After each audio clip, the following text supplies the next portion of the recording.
வணக்கம். இது காலை நேர பிரதான செய்திகள். விரிவான செய்திகளுக்கு செல்ல முன்னதாக முதலில் தலைப்பு செய்திகள். சிசிடிவி காட்டிய பகீர் காட்சி. நடு ரோட்டில் குழந்தையை வீசிவிட்டு தப்பியோடிய தாயும் காதலனும் அதிரடி கைது. துபாயில் கைது செய்யப்பட்ட போதைப்பொருள் மன்னன் ஜிரான் பாசிக் ஈரான் தாக்குதல் வீடியோக்களுடன் சிக்கிய பின்னணி சிஐடி வசம் ஒப்படைப்பு. அலையின் சீற்றம் அதிகரிக்கும். மீனவர்களுக்கு வளிமண்டலவியல் திணைக்களம் விடுத்துள்ள அவசர ரெட் அலர்ட்.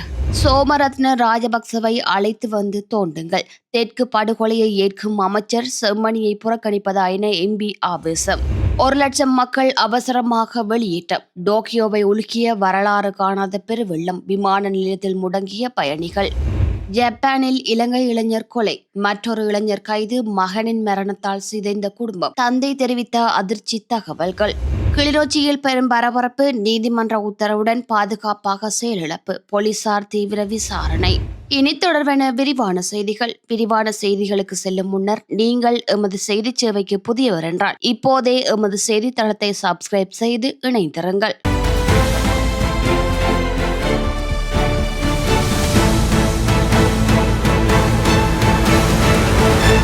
கண்டி மாவட்டம் வத்தேகம நகரில் 4 வயது சிறுமியொருவர் கடுமையாக தாக்கப்பட்ட நிலையில் வீதியோரத்தில் கைவிடப்பட்ட சம்பவம் நேற்றைய தினம் இடம்பெற்று பெரும் பரபரப்பை ஏற்படுத்தியிருந்தது. இதேவேளை இந்த சம்பவம் தொடர்பில் சிறுமியின் தாயும் அவரது காதலர் என அடையாளம் காணப்பட்ட நபரும் போலீசாரினால் கைது செய்யப்பட்டுள்ளனர். கடுமையாக தாக்கப்பட்ட நிலையில் இருந்த சிறுமியை முச்சக்கர வண்டியில் அழைத்து வந்து நடுவீதியில் இறக்கிவிட்டு சென்ற காட்சி அப்பகுதியில் பொருத்தப்பட்டிருந்த சிசிடிவி கேமராவில் பதிவாகியிருந்தது. இந்த காணொலியை அடிப்படையாக கொண்டு விசாரணைகளை முன்னெடுத்த போலீசார் சிறுமியின் தாயையும் அவரது காதலனையும் நேற்று கைது செய்தனர். ஹாலியல ஹெடவல வீதியில் முச்சக்கர வண்டியில் பயணித்துக் கொண்டிருந்த போது ஹாலியல போலீசாரால் இருவரும் கைது செய்யப்பட்டதாக தெரிவிக்கப்படுகின்றது. கைது செய்யப்பட்ட இருவரிடமும் ஹாலியல போலீசார் தொடர்ந்து விசாரணைகளை மேற்கொண்டு வருகின்றனர். சிறுமி தாக்கப்பட்டமைக்கான காரணம் மற்றும் சம்பவத்துடன் தொடர்புடைய மேலதிக தகவல்களை கண்டறியும் நடவடிக்கைகளும் முன்னெடுக்கப்பட்டு வருகின்றன. துபாயில் கைது செய்யப்பட்டு இலங்கைக்கு அழைத்து வரப்பட்ட முன்னணி போதைப்பொருள் கடத்தக்காரர் மத்திய குற்றப்புலனாய்வு பிரிவுக்கு அழைத்து செல்லப்பட்டுள்ளார். முன்னதாக இண்டர்போல் என்ற சர்வதேச காவல்துறையின் சிவப்பு எச்சரிக்கை விடுக்கப்பட்டிருந்த சிரான் பாசிக் மற்றும் பாதாள உலக குழுவை சேர்ந்த மேலும் 2 துபாயில் கைது செய்யப்பட்டு இலங்கைக்கு அழைத்து வரப்பட்டனர். வானூர்தி நிலையத்தில் மேற்கொள்ளப்பட்ட குறுகிய விசாரணைகளுக்கு பின்னர் அவர் சிரான் பாசிக் மத்திய குற்றப்புலனாய்வு பிரிவுக்கு அழைத்து செல்லப்பட்டுள்ளார். அண்மையில் இடம்பெற்ற ஈரான் அமெரிக்க மோதலின் போது ஐக்கிய அரபு ராச்சியத்தின் மீது ஈரான் நடத்திய தாக்குதல்களில் பயன்படுத்தப்பட்ட ஆளில்லா வானூர்திகள், ஏவுகணைகள் தொடர்பான ஒளிப்படங்கள் மற்றும் காணொளிகள் என்பன பாசிக்கின் கைபேசியில் கண்டெடுக்கப்பட்டதை அடுத்து ஐக்கிய அரபு ராச்சிய பாதுகாப்பு அதிகாரிகளால் அவர் துபாயில் கைது செய்யப்பட்டார். இது தொடர்பில் மேலதிக விசாரணைகளுக்காக அவரை தம்மிடம் ஒப்படைக்குமாறு அமெரிக்காவும் கோரிக்கை விடுத்திருந்ததாக கூறப்படுகின்றது.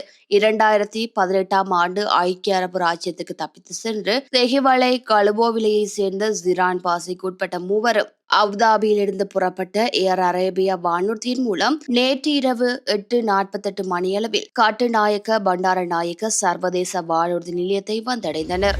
நாட்டை சூழ உள்ள சில கடற்பரப்புகளில் பலத்த காற்று வீசக்கூடும் என்பதுடன் கடல் அவ்வப்போது கொந்தளிப்பாக காணப்படலாம் என வளிமண்டலவியல் திணைக்களம் எச்சரிக்கை விடுத்துள்ளது. மாத்தறையிலிருந்து ஹம்பாந்தோட்டை ஊடாக பொத்துவில் வரையான கடற்பரப்புகளிலும் காங்கேசன் துறையிலிருந்து மன்னார் புத்தளம் ஊடாக சிலாபம் வரையான கரையோரத்திற்கு அப்பாலான கடற்பரப்புகளிலும் இந்த நிலைமை அதிகமாக காணப்படலாம் என தெரிவிக்கப்பட்டுள்ளது. இந்த பகுதிகளில் காற்றின் வேகம் மணித்தியாலத்திற்கு 55 முதல் 60 கிலோமீட்டர் வரை அதிகரிக்கக்கூடும் என்றும் கடற்பரப்புகள் அவ்வப்போது மிகவும் கொந்தளிப்பாக இருக்கும் என்றும் வளிமண்டலவியல் திணைக்களம் தெரிவித்துள்ளது. எனவே மீன்பிடி மற்றும் கடற்போக்கு நடவடிக்கைகளில் ஈடுபடுவோர் மிகுந்த அவதானத்துடன் செயல்படுமாறு அந்த திணைக்களம் அறிவுறுத்தியுள்ளது.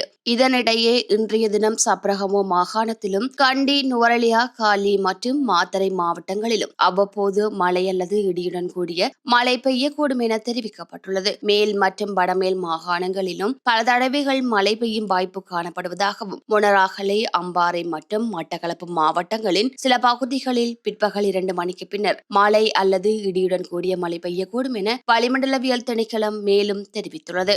தென்பகுதியில் நடந்த சூரியகாந்த படுகொலையை ஏற்றுக்கொள்ளும் நீதி அமைச்சர் ஹர்சன நாணயக்கார செம்மணியில் இடம்பெற்றிருப்பது ஒரு மனித படுகொலை, மனித பேரவலம் என்பதை ஏற்றுக்கொள்ளாத மாற்றாந்தாய் மனப்பான்மையுடன் கருத்து தெரிவிப்பது துரதிருஷ்டவசமானது என நாடாளுமன்ற உறுப்பினர் சிவஞானம் ஸ்ரீதரன் தெரிவித்துள்ளார். இலங்கை தமிழரசு கட்சியின் நாடாளுமன்ற உறுப்பினர் சிவஞானம் ஸ்ரீதரன் நேற்று நீதிமன்ற அனுமதியுடன் செம்மணி மனித புதைகுழியை பார்வையிட்டுள்ளார். புதைகுழியை பார்வையிட்ட பின்னர் ஊடகங்களுக்கு கருத்து தெரிவிக்கும் போது அவர் இதனை தெரிவித்துள்ளார். அவர் மேலும் கருத்து தெரிவிக்கையில், பல குழுக்கள் இங்கு இருந்திருக்கலாம், ஆனால் குழுக்கள் தங்களுக்குள் மோதி யாரையும் கொண்டு வந்து புதைத்ததாக நாங்கள் இதுவரை அறியவில்லை. அவ்வாறான சம்பவங்களுக்கு அவர் ஒரு கதை வடிவம் கொடுக்க முனைவதை நாங்கள் வன்மையாக கண்டிக்கின்றோம். நாட்டின் நீதி அமைச்சர் மக்களை திசை திருப்பும் வகையில் இவ்வாறான வார்த்தைகளை தெரிவிக்க கூடாது. தமிழர்கள் எதிர்பார்ப்பதை போல இதுவும் 100% உண்மையானது. ஏனெனில் இங்கு நடந்த சம்பவங்களுடன் தொடர்புடைய பலர் காணாமல் போயிருக்கிறார்கள். வலிந்து காணாமல் ஆக்கப்பட்டவர்களை பற்றிய தொடர்ச்சியான போராட்டங்கள் முன்னெடுக்கப்பட்டு வருகின்றன.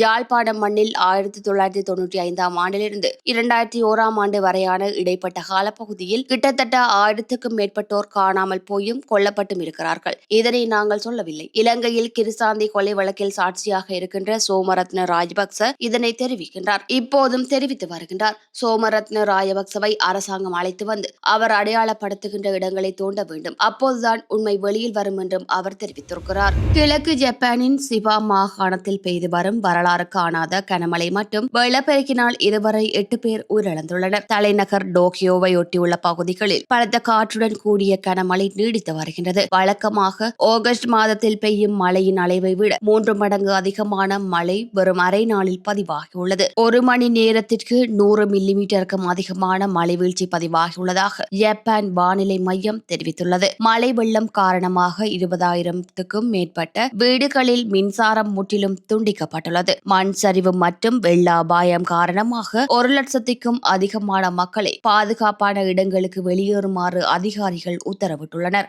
அதே நேரம் தொடருந்து மற்றும் வீதி போக்குவரத்து துண்டிக்கப்பட்டதால் நெரிட்டா சர்வதேச விமான நிலையத்தில் 7,000க்கும் மேற்பட்ட பயணிகள் இரவு முழுவதும் விமான நிலையத்திலேயே முடங்கினர். மேலும் 1,800க்கும் மேற்பட்டோர் அரசு அலுவலக கட்டிடங்களில் தஞ்சமடைந்துள்ளனர். ஆபத்தின் அளவை உணர்த்தும் நிலை 5 அவசர எச்சரிக்கை விடுக்கப்பட்டு தற்போது நிலை 4 குறைக்கப்பட்டிருந்தாலும் மண் சரிவு மற்றும் திடீர் வெள்ள அபாயம் தொடர்ந்து நிலவுவதாக பேரிடர் மேலாண்மை துறை எச்சரித்துள்ளது. பிரித்தானியா முழுவதும் காட்டுத்தீ ஏற்படும் அபாயம் மிகவும் அதிகமாக இருப்பதாக அந்த நாட்டு அரசு அவசர எச்சரிக்கை விடுத்துள்ளது. பொதுமக்கள் தீப்பற்றக்கூடிய செயல்களில் ஈடுபட வேண்டாம் என அறிவுறுத்தப்பட்டுள்ளது.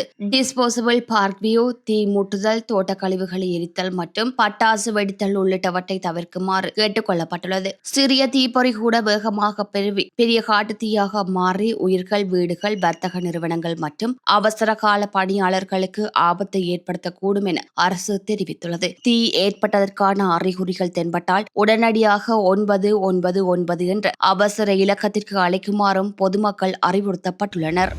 ஜப்பானில் இலங்கை இளைஞர் ஒருவர் கொலை செய்யப்பட்ட சம்பவம் பெரும் அதிர்ச்சியை ஏற்படுத்தியுள்ளது.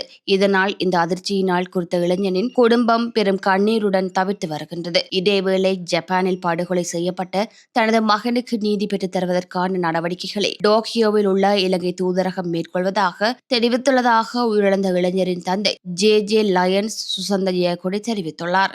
மகனின் திடீர் மரணம் குடும்பத்தையே பெரும் துயரத்திலும் அதிர்ச்சியிலும் ஆழ்த்தியுள்ளதாகவும் அவர் ஊடகங்களிடம் தெரிவித்துள்ளார். பலமான எதிர்காலத்தை உருவாக்கும் கனவுடன் தனது மகன் ஜப்பான் சென்றிருந்த நிலையில் இவ்வாறான துயர சம்பவம் நிகழ்ந்திருப்பது தாங்க முடியாத வேதனையாக இருப்பதாகவும் அவர் குறிப்பிட்டுள்ளார். கடந்த 8ஆம் திகதி ஜப்பானில் சிவா மாகாணத்தில் உள்ள நகரே ஜாம்போ நகரில் இடம்பெற்ற வன்முறை சம்பவத்தில் 21 வயதுடைய பிரவீன் இசுரு உயிரிழந்துள்ளார். வழக்கமாக தினமும் பெற்றோருடன் தொடர்பில் வந்த பிறவி சம்பவம் நடந்த நாளில் தொலைபேசி அழைப்புகளுக்கு பதிலளிக்காததால் குடும்பத்தினர் கவலையடைந்து அவரை தொடர்பு கொள்ள முயன்றுள்ளனர். அதன் பின்னரும் எந்த பதிலும் கிடைக்காததால் அவரது தாய் மிகவும் பதற்றமடைந்ததாக தந்தை தெரிவித்துள்ளார். கடந்த 11ஆம் திகதி காலை சுமார் 11:20 மணியளவில் பிரவீனின் கையடக்க தொலைபேசியிலிருந்து வந்த அழைப்பை வேறொருவர் எடுத்து பேசியதாகவும் வன்முறை சம்பவத்தில் காயமடைந்த பிரவீன் தீவிர சிகிச்சை பிரிவில் அனுமதிக்கப்பட்டுள்ளதாக தெரிவித்ததாகவும் அவர் கூறியுள்ளார். எனினும் சுமார் 1 மணி நேரத்திற்கு பின்னர் பின்னர் வந்த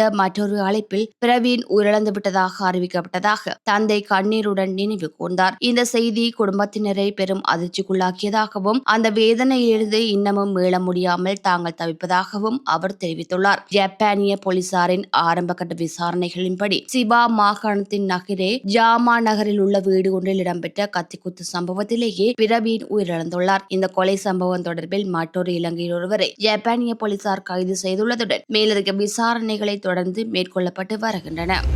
குருநாகல் மாவட்டம் வெள்ளவ பகுதியில் தாக்குதலுக்கு இலக்கான போலீஸ் அதிகாரி ஒருவர் சிகிச்சை பலனின்றி உயிரிழந்துள்ளதாக போலீசார் தெரிவித்துள்ளனர். கடந்த 25ஆம் தேதி போலீஸ் அதிகாரிக்கும் மற்றொரு தரப்பினருக்கும் இடையில் ஏற்பட்ட முரண்பாடு வன்முறையாக மாறியதாக முதற்கட்ட விசாரணைகளில் தெரிய வந்துள்ளது. இதன்போது குறித்த அதிகாரி தடியால் தாக்கப்பட்டு கடுமையாக காயமடைந்த நிலையில் உடனடியாக வைத்தியசாலையில் அனுமதிக்கப்பட்டார். அவர் தொடர்ந்து தீவிர சிகிச்சை பிரிவில் சிகிச்சை பெற்று வந்த நிலையில் சிகிச்சை பலனின்றி உயிரிழந்துள்ளதாக போலீசார் உறுதிப்படுத்தியுள்ளனர். உயிரிழந்தவர் வெள்ளவ போலீஸ் நிலையத்தில் பணியாற்றி வந்த 54 வயதுடைய போலீஸ் அதிகாரி என தெரிவிக்கப்பட்டுள்ளது. இந்த தாக்குதல் சம்பவத்துடன் தொடர்புடையவர்கள் மற்றும் சம்பவத்திற்கான காரணம் குறித்து போலீசார் மேலதிக விசாரணைகளை முன்னெடுத்து வருகின்றனர்.